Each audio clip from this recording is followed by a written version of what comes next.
Why, good evening, everyone. Welcome to the Studio Memoirs. I hope you're doing great. It's cold outside today here, absolutely freezing. We've got like 3 feet of snow, and I've just finished the session. I've got one of them sticker things on my nose to stop my nose being blocked. So, if you think I look a bit weird, don't worry about it. Today, I want to talk about my sessions with Steve Hackett. So, I get a phone call from Dave Kersner. He's working with Simon Collins, and he wants me to submit a song to Steve Hackett's Genesis Revisited 2. I think Simon was working on it. They were doing suppers ready or something like that. And I think Dave asked me to sing that, and he asked me to sing Dancing with the Moonlit Night, which for me was just, first of all, I would do that for fun. I would just do that for fun. Even if, just to get the backing tracks and just to sing on it. I'm all over that. I love that. And so I said to Dave, send me it right away. I can't wait to do that. I love, I set it up. I'm in my studio and I'm sitting there with the headphones on. And I'm just like, this is unbelievable. I'm listening to what Steve's playing. I'm listening to all the parts laid out. Absolutely amazing. And I'm singing along. I'm just singing like I used to sing along in like 1973 when Dancing with the Moonlit Night come out. It was just easy. It was like easy for me to sing. I could just sing that stuff. I know it that well. I can just sing it. I just know it too well. I've been doing it for too long. I know it too well. And so he set it up. And I was almost disappointed to finish it, but I only sang it like 2 or 3 times through, and it was like, I couldn't really sing it any better. Here's the thing, for me personally, right? This is not for you. This is for me personally. I have a weird relationship with that Genesis stuff because I don't feel like I have the right to alter it. I feel like it's composition. It's not like something you can sing blues over, like, well, can you tell me where my country lies? It's just that I almost cringe when I hear people do it. But, I know some people like that. Some people like to really change it up and do like a new version of it. For me, and it's more like the thing that was important to me with the Genesis stuff is the phrasing. Peter Gabriel had a way of phrasing things that it was just right. That's all I can say. It was right. Like he phrased it right.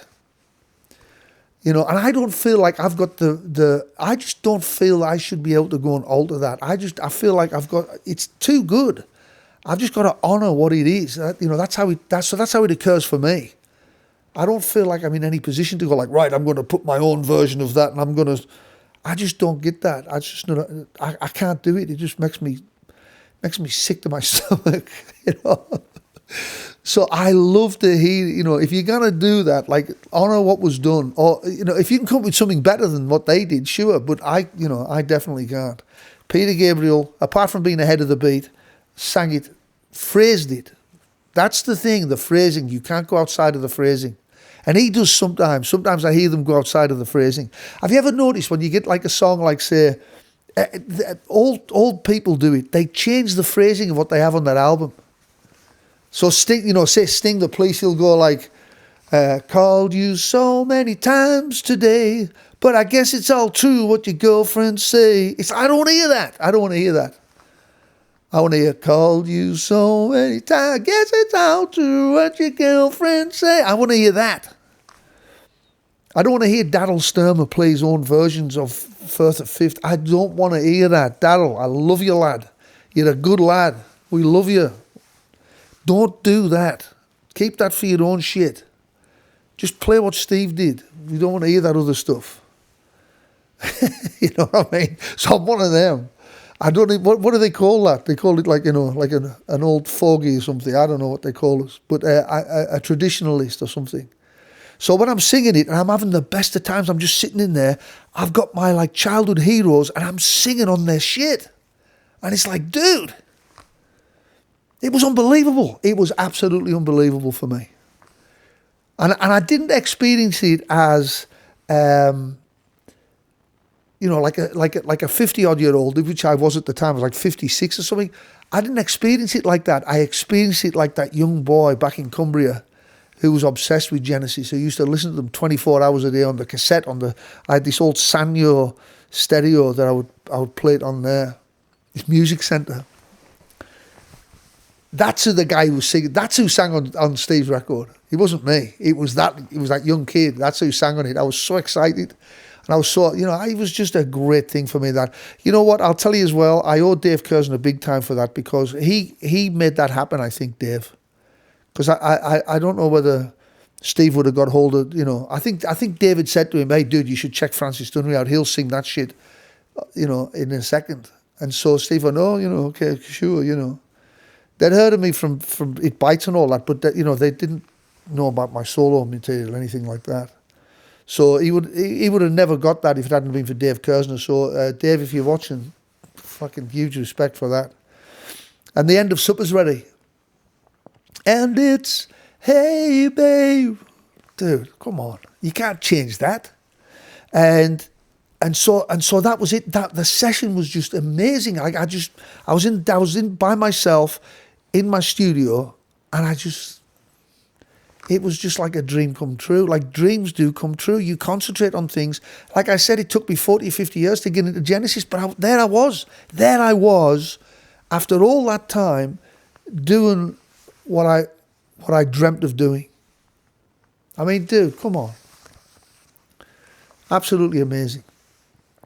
And on top of that, Steve said he loved it, which was really important to me. He said it was one of his favourites on the album. In fact, he said it was the favourite on the album, but I don't want to tell everybody else that.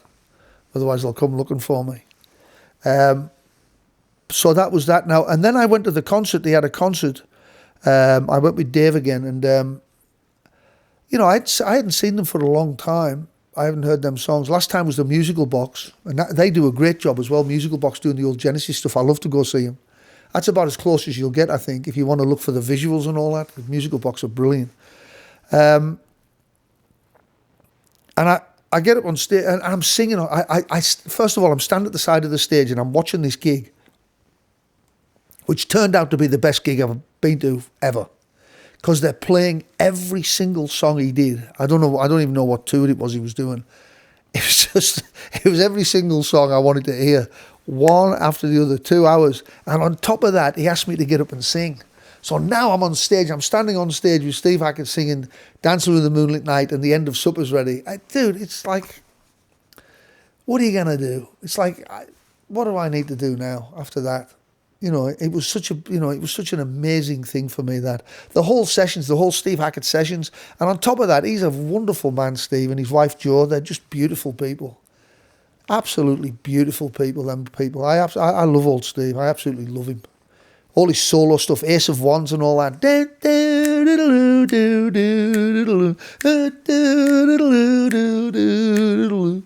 Brilliant stuff. I love it. I love old Steve's stuff. Brilliant.